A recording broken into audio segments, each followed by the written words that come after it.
Good morning सभी को।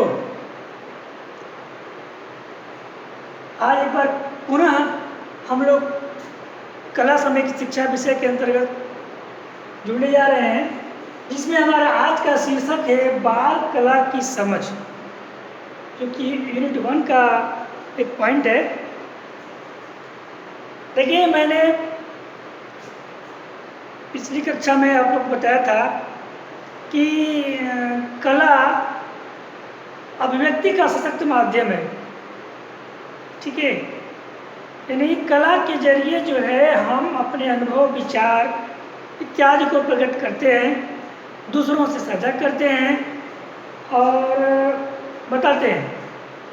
अगर बच्चों के बारे में बात करें तो बच्चों का यह जो है स्वाभाविक प्रक्रिया होती है। हम सब जानते हैं कि बच्चों की यह प्रवृत्ति होती है कि जो कुछ वह अनुभव करते हैं, जो कुछ भी वह सीखते हैं, वह बिना दूसरे से बताए नहीं रह पाते, क्योंकि यह उनकी स्वाभाविक प्रवृत्ति होती है। यानी बच्चे द्वारा जो कुछ भी बनाया जाता है, निर्माण किया जाता है, चाहे वो चित्र हो, चाहे कुछ भी हो, उन कार्यों के माध्यम से हम क्या करते हैं, उनके आंतरिक विकास का दर्शन करते हैं, उनके इंटरनल डेवलपमेंट को हम देखते हैं।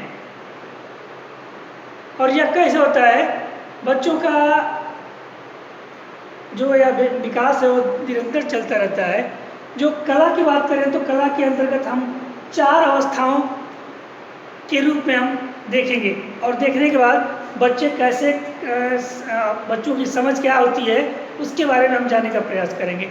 तो सबसे पहले हम उसके बाल कला को समझने के लिए बच्चों की जो 4 अवस्थाएं होती हैं, बच्चों के कलात्मक विकास की जो 4 अवस्थाएं होती हैं, उस अवस्थाओं को देखेंगे। तो सबसे पहले हम जो है बच्चे का जो अवस्था होता है, कलात्मक अवस्था, वह है कीरम कांटे की अवस्था। कीरम कांटे की अवस्था।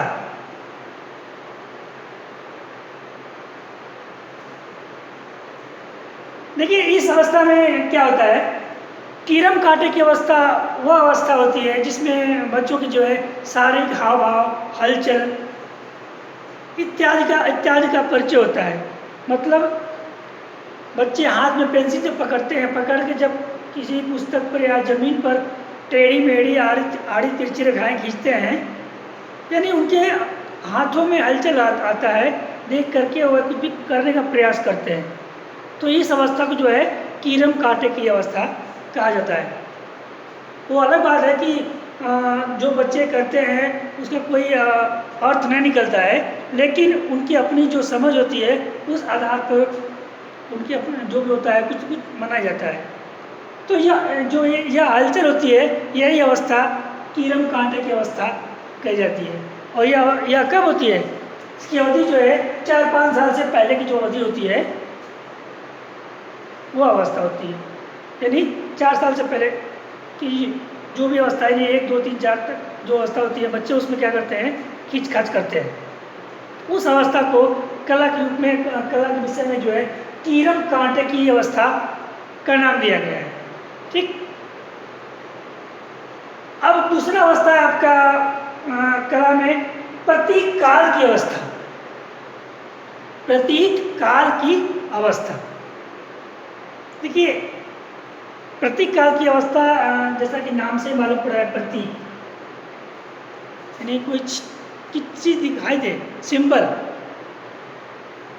जब बच्चा पेंसिल पकड़ने लगता है, घुमाने लगता है, या घुमाने की क्षमता उसके अंदर आ जाती है, यानी बच्चा जो है चित्र जैसे कोई भी चीज़ बनाना शुरू कर देता है, कुछ रचना करना शुरू कर देता है, चाहे वो गोला हो, चाहे यानी कुछ भी जब करने लगता है, तो जो उसकी बनाने की जो क्या बोलते हैं उसको, जब बच्चा कुछ भी बनाने लगता है तो वह एक आकार में तब्दील हो जाता है, चाहे वो गोलाकार हो, चाहे वो टेढ़ा मेढ़ा हो, चाहे कोई अंडाकार हो, कुछ भी हो, मतलब एक शेप बन जाता है। अर्थात जो कीरम कांटे की अवस्था थी उससे कुछ अच्छा इस अवस्था में बच्चे के हाथों के द्वारा होने लगता है। ठीक है, यानी कुल मिला के कोई आकार का निर्माण बच्चा जो है करने में सफल होने लगता है इस अवस्था में, अर्थात उसके द्वारा जो भी कुछ वस्तु देखी गई है भले वह हूबहू न बने, लेकिन थोड़े बहुत बनने का प्रयास बच्चा जो है इस अवस्था में आते आते करने लगता है। यानी कुछ प्रतीक सा मालूम होने लगता है। इसलिए प्रतीक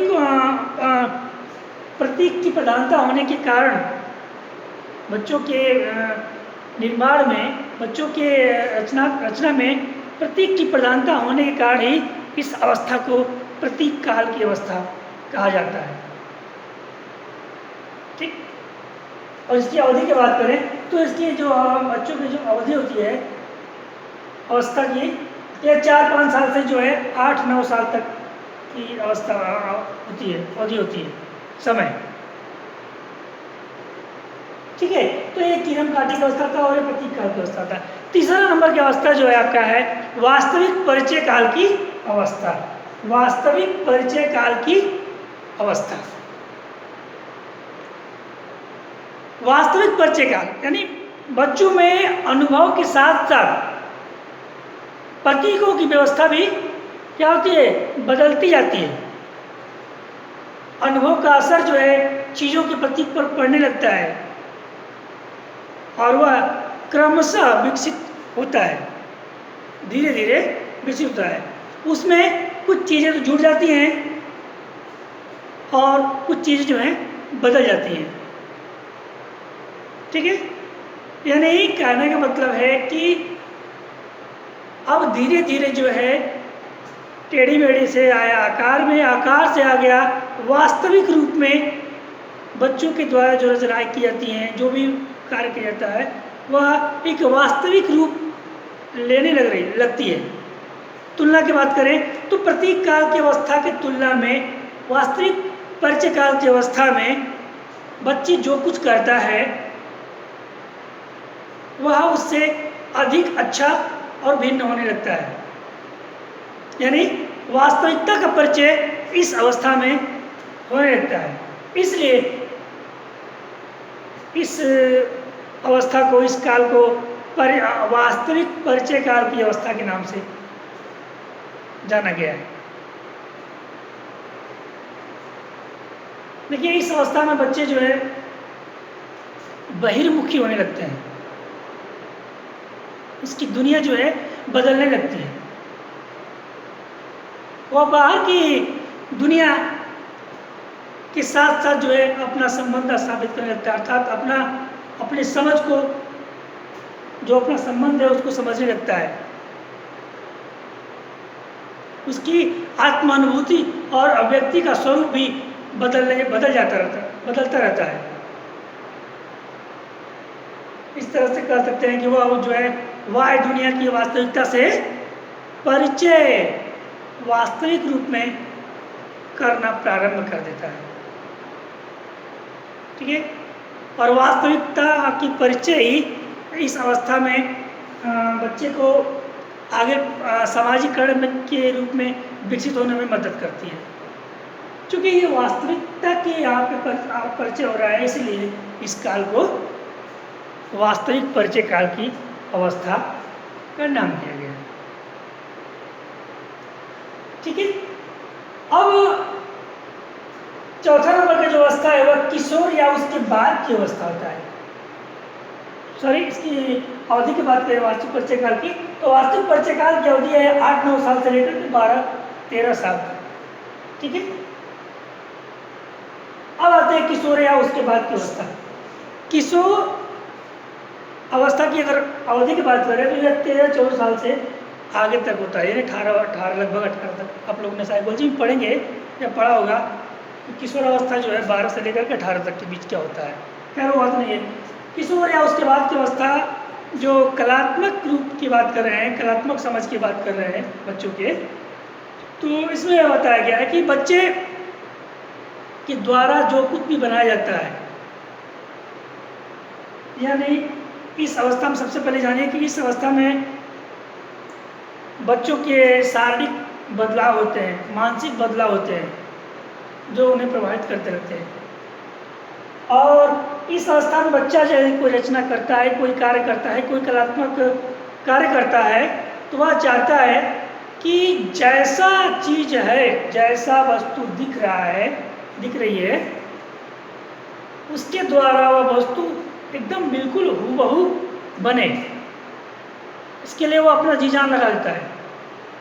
लेकिन यदि इस अवस्था में जब उससे वह बिल्कुल उससे सेम टू सेम अगर फिगर नहीं बनता है, सेम टू सेम चित्र नहीं बनता है, सेम टू सेम कार्य नहीं होता है, तो उसके अंतर्गत नेगेटिव चीज झलकने लगती है, वह झिझक जाता है। और यही जो है दिक्कत करता है उसको। और यह जो है यानी उस कार्य से, अगर कला की बात करें तो कला से विमुख होने में उसको मदद करता है यही झिझक। अर्थात यहीं से जो है बच्चा जो है कला के प्रति अपनी रुचि को खत्म करने लगता है। इसलिए शिक्षक होने के नाते हम सबका दायित्व होता है कि बच्चे को उस अनुसार गाइड करें, उस माध्यम से गाइड करें, उस तरीके से गाइड करें ताकि बच्चा जो है कलात्मक पहलू को, अपने कलात्मक क्षमता को वह छोड़े ना, उससे विमुचित ना हो, विचलित ना हो, बल्कि उसमें संलग्न रहे ताकि वह आगे का भी कार्य कर सके। क्योंकि मैंने बताया है कि बिना कला के कुछ भी संभव नहीं है, कोई भी चीज़ संभव नहीं है। कला हर एक चीज़ में होती है। इसलिए उसे किसी बच्चे को जो बच्चा विमुख हो रहा है, उससे विचलित हो रहा है, उसको उसके साथ जोड़ के रखने का ही हमारा उत्तरदायित्व होता है। इसलिए इन चारों अवस्थाओं को समझने के बाद ही हम बाल कला की समझ को समझ पाएंगे। तो आशा करते हैं कि आप लोग को यह छोटी सी वीडियो पसंद आएगी। आज इतना ही। इसके आगे का भाग जो है नेक्स्ट वीडियो में बनाने का प्रयास करेंगे। तब तक के लिए धन्यवाद।